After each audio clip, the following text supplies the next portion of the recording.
Mister collector, come here, come out. బయటికి రండి. వచ్చి జరిగిన దారుణాన్ని కళ్ళారా చూడండి. ఏమిటి ఘోరం? ఇదేనా ప్రజల కలల కన్నా ప్రజారాజ్యం? నాయకులు వాగ్దానం చేసిన రామరాజ్యం?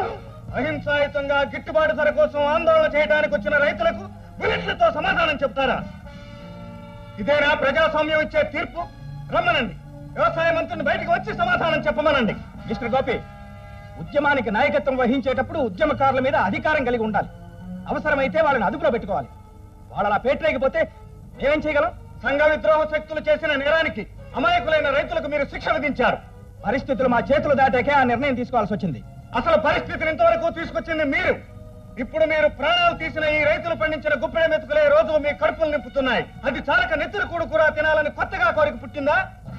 ఏమిటయ్యా నీ ఇష్టం వచ్చినట్టు మాట్లాడుతున్నావు? మర్యాద మన్నన ఏం లేదా? గౌరవనీయులైన మంత్రి గారు, మానవత్వాన్ని అతిక్రమించి పోలీసుల చేత మారణ హోమం చేయించిన మీకు నేను మర్యాద అతిక్రమించినట్టు కనపడుతోందా? మా బాధలు మాకుంటాయ్యా. రైతుల కోసం మేము పడే కష్టాలు నీకేం తెలుసు? నాకేం తెలుసా? మీకేం తెలుసని మిమ్మల్ని వ్యవసాయ మంత్రిని చేశారు.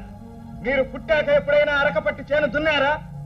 ఏనాడు గుప్పెడు గింజలు పండించారని మీరు వ్యవసాయ మంత్రి అయ్యారండి. వ్యవసాయ మంత్రి అయితే వ్యవసాయం తెలియాలా? అదే మన దేశపు దౌర్భాగ్యం, మన జాతికి జరుగుతున్న నష్టం. ఏ మంత్రికి తను పాలించే శాఖలో ప్రావీణ్యం లేకపోబట్టే ఇన్ని అనర్థాలు జరుగుతున్నాయి.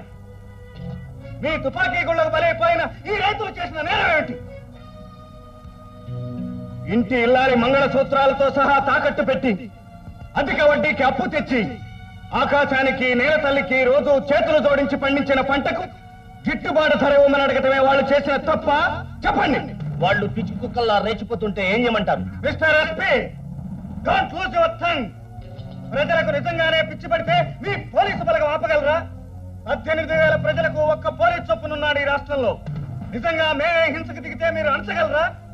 మీ తుపాకీ గొట్టం నుంచి వచ్చే 2 తూటాలు 18,000 గుండెల్ని ఒక్కసారి చీల్చగలవా? సరే, మీరు ఆవేశపడొద్దు. పోయిన ప్రాణాలకు ముఖ్యమంత్రి గారితో చెప్పి నష్టపరిహారం ఇప్పిస్తా.